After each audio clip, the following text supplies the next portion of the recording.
শ্রমিকের হাত কাটা পড়ে যাওয়াতে মানববন্ধন হচ্ছে মোংলার চাঁদপাইতে। মোংলা ইপিজেডে কর্মরত অবস্থায় শ্রমিকের হাত কাটা পড়েছে। 1 ঘন্টার বেশি সময় তাকে ফেলে রাখা হয়েছে। তাকে সাথে সাথে চিকিৎসা সর্বস্তরের মানুষ থেকে এই মানববন্ধন করা হয়। সুচিকিৎসা এবং ক্ষতিপূরণ চাওয়া হয় এই মানববন্ধন থেকে। এই গ্রামবাসীর পক্ষ থেকে গোলাম রসুল আমাদের ভাই, গোলাম রসুল আমাদের ছেলে, গোলাম রসুল একজন শ্রমজীবী মানুষ। যে শ্রমিকরা যদি শ্রম না দেয় তাহলে পৃথিবীর কোনো সম্পদ তৈরি হয় না।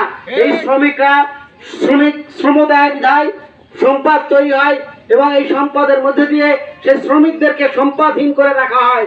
আজকে যে অর্থের কারণে যে পরিবারের প্রয়োজনে যে সংসার পরিচালনার স্বার্থে বেঁচে থাকার তাগিদে গোলাম রসুল আজকে ইপিজেডে কাজ করতে গিয়েছিল, আজকে তার হাত কাটা পড়েছে।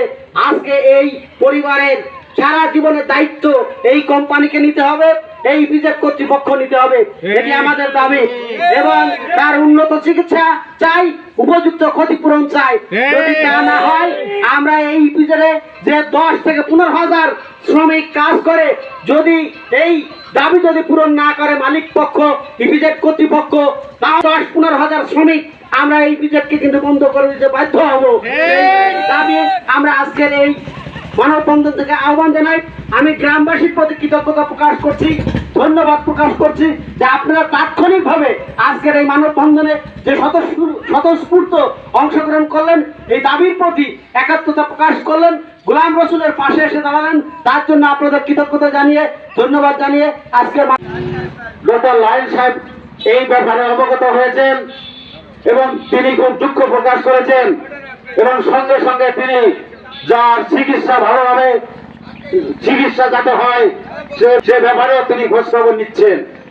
আমরা এই মানববন্ধন থেকে আমরা আজকে জানাতে চাই যে ওই ছেলের যাতে ভালো চিকিৎসা হয় এবং তার যাতে আর্থিক ভরণ পোষণ যাতে ঠিক মতন হয়। আজকে আমরা এই মানববন্ধন থেকে আমরা এই আহ্বান জানাচ্ছি।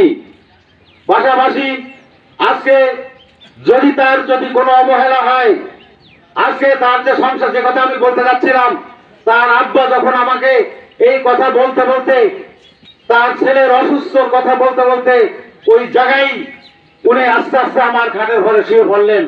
দেখলাম শুধু একটা কথা বাক্যই তিনি বলছেন, আমার বাবা কোথায়, আমার বাবা কেমন আছে, আমার বাবা কেমন আছে। ওনার তো একটা সন্তান, শুধু অর্থের জন্য আজকে ইপিজেডে কাজ করে খাচ্ছিলেন। তাই আমি আহ্বান করব যাতে তার চিকিৎসাটা ঠিক হয় এবং তার যাতে ভরণ পোষণটা হয়। এই মানববন্ধন থেকে আজকে আমি সেই আহ্বান রাখবো, আহ্বান জানাচ্ছি এবং এলাকাবাসীর পক্ষ থেকে দাবি জানাচ্ছি তার উন্নত চিকিৎসার জন্য।